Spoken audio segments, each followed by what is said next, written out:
Hey everyone, David C. Anderson from the KnifeCenter coming at you from the Condor booth. Blade show. I almost said SHOT Show again. Yeah, you did it. I keep doing it. You can hear our voices leaving the room as we're talking. It's 2022. It is and we're at Blade Show. We're gonna start from the top again. No, that's it. They're done. We're no editing on this one. And he's gonna do this the whole time. All right, well, it's Blade Show 2022. We're here. I got it right? Yeah, we're here at the Condor booth with my friend Joe Flowers.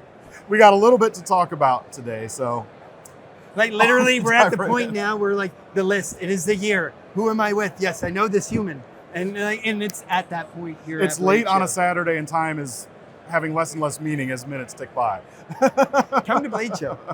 You'll understand. Well, what do we have today, Joe? The Polar North, which is a very good seller for us. It's new. I talked about choils and all this stuff, but you liked it. It's a weird blade shape, a very weird blade shape. We can talk about weird blade shapes later too. It's a cool like survival size machete, I've always said, because it works well as a one tool option. You got that center line point. That's what I was going for like the bushcraft rule, man. You do the drilling. You've got the balance from that choil, bringing up for small stuff, and you can still hit with it. Right. And so we made this flimsy dude. Hold on to it. We have no blade safety here. I've got the patch to prove it. So they made a larger one. So we made a larger one, and there's some weird things going on here. One, you're going to notice, flimsy it around. There's nobody around here you can cut. No. Blood, be fine. Flick it around. Well, no, I'm not going to do that. Come on, keep your fingers out of the way. Just do that. It's too thin right now. We're still learning, okay? Colombian machetes, not all Colombian machetes. Some are very, very thin. And the indigenous loved this machete, who I learned from a lot. And so I was like, man, I need to make one longer so they can actually do their real machete work. Because this is more decided like, to make it thin like I wanted to try it with that. With the choil, I think that made like a bendy point here. So I'm probably going So this is just a prototype at this point. Yeah, you guys are getting scoop here, which is neat because this is one of the first prototypes we lasered. Honestly, y'all, we don't have a name for it yet. So what should they do? Should comment below? Comment your suggestions for a name for this. So of course DCA is popping out. Oh, this is the Polar North. We'll call this the Solar North or the XL. The Magnetic North or something. We listen to you guys because some people are throw the suggestions down. Yeah. So we're taking away the choil. I'm gonna first see if that takes away the flimsiness, just because we have so many machetes. I wanted the very thin machete, but I still might in our trial and error beef it up and get a distal taper on it. I'd like to be thinner than that, honestly, which is not this is altogether 1.5 thick in the first place. I pushed him on this one, and I know that. Yeah. And this is 2.5. Maybe I'll try 2, but when machete, I can design really thick stuff, and I just wanted to do some stuff that I wanted to see the indigenous get excited over. And honestly, it's a great way to learn. Like I've learned, okay, in this particular situation, you really are scaring. Yeah, you hold it and do it. It's very addictive, honestly, because the flimsiness is kind of and a lot of it does seem to come from right there. So, tweaking it a little bit. Yeah, and I think this is a neat story because you kind of see the process. We're not sitting. I'm not one of these guys who knows how to use like a 3D software and know all the things yet. And I don't know if I'll get to that point. But this is a great way for us to learn. And honestly, I'm going to bring this prototype down because these guys are better than me at it. On your next expedition down I think so. the Amazon? Just to see what they do. What's not the for promotion or anything, but just for my what's own. The length on this one? I believe this one is 18-inch blade. Right around and about? Then, yeah, or 20. I might have gone 20 because we have a lot of 18-inch blades.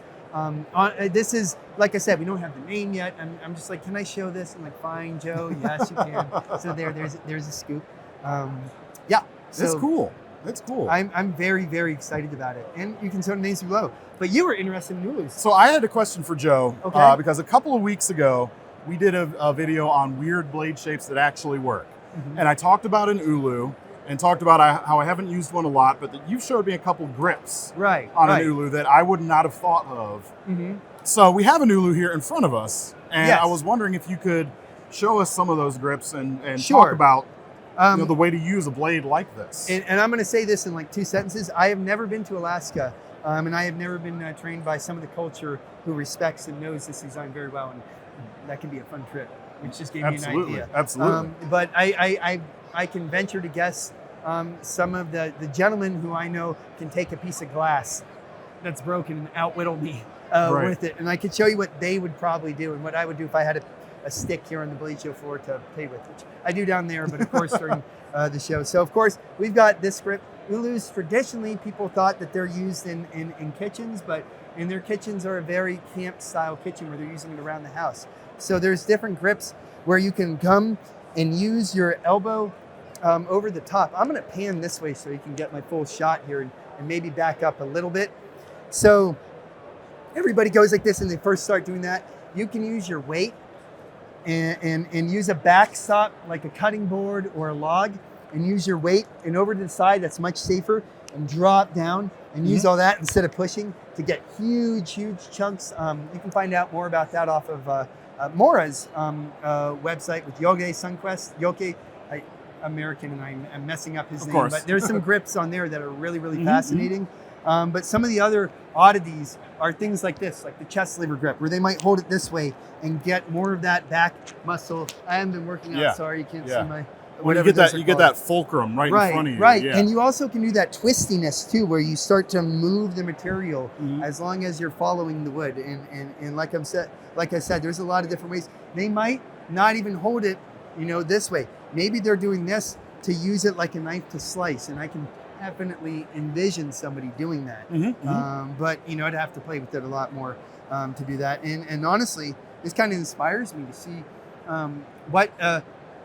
I want to see what the Matisse will do with this. Honestly, I'm not gonna lie.